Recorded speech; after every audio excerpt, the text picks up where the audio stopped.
Χαίρετε, με λένε Μιχάλη Τζανάκη, είμαι υποψήφιος τοπικός πρόεδρος στην πρώην κοινότητα Βάθης. Παρακάτω σας παραθέτω τα προβλήματα που έχουμε στην περιοχή μας, είναι τα κοινά μας προβλήματα. Αυτά θα κληθούμε να λύσουμε όσον αφορά τον τόπο αυτόν εδώ που είμαστε και πάμε να τα δούμε. Στη Βάθη πρέπει να γίνει αλλαγή δικτύου ίδρυυσης με σωστή υδρομάστευση. Εντοπισμός, καθαρισμός μονοπατιών Ε4, καθαρισμός ποταμών, ανανέωση μνημείου πεσόντων επιγερμανικής κατοχής, καθαρισμός στα σοκάκια και αντιπυρική ζώνη. Στο κομμάτι, όταν μιλάμε για τη Ζυφιά, πρέπει να γίνει προώθηση των ΟΦΠΚ για ειδική περιβαλλοντική μελέτη, ανάδειξη Ρέτζακα ως χειμερινό προορισμό, καταγραφή των επιφανειακών πηγών και προστασία τους, αντιπυρική ζώνη και ασφαλτόστρο στην κοινοτική οδό. Στα μπλοκαμιανά μας, ίσως θα πρέπει να ξεκινήσουμε από τον καθαρισμό των σοκακιών, εντοπισμός καθαρισμός μονοπατιών Ε4, ασφαλτόστρο στην κοινοτική οδό παράγκαμψη μπλοκαμιανών, αντιπυρική ζώνη, έτοιμα στην αρχαιολογία για ανασκαφές στο χαμάμ.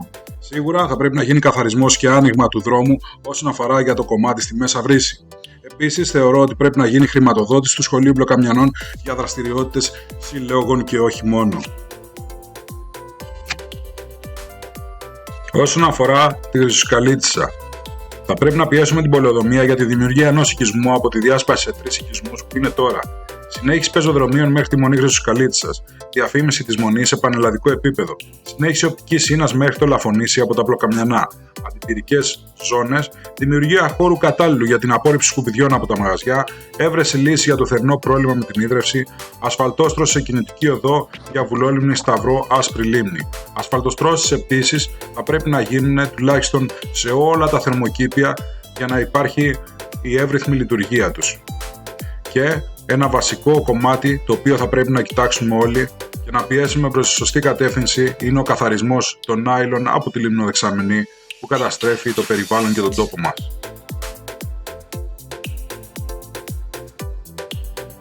Για αυτά λοιπόν τα ολίγα έρχομαι να ζητήσω την ψήφο σας. Έρχομαι να ζητήσω την ψήφο και να ζητήσω επίσης και κάτι άλλο από τους υποψήφιους τοπικούς στην περιοχή μας να ακολουθήσουμε την κοινή ατζέντα και να προχωρήσουμε μπροστά για τον τόπο μας.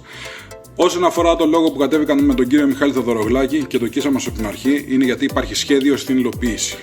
Υπάρχει πάντα σχέδιο να προχωρήσουμε μελέτες και να υλοποιήσουμε αυτά που θέλουμε να κάνουμε για τον τόπο μας. Το επόμενο μας βήμα λοιπόν όσον αφορά το Λαφωνήσι είναι απαλωτρίωση. Ο συνδυασμός μας έχει δεδομένη την απαλωτρίωση, την προστασία του περιβάλλοντος σε φαλάσσανα και μπάλο. Οπότε ας φύγουμε από αυτές τις έννοιες και ας μπούμε στην πραγματικότητα. Πάμε, προχωράμε παρακάτω. Αυτό που κάνω έκκληση είναι να είμαστε μαζί. Πάμε, κοίσα μας από την αρχή.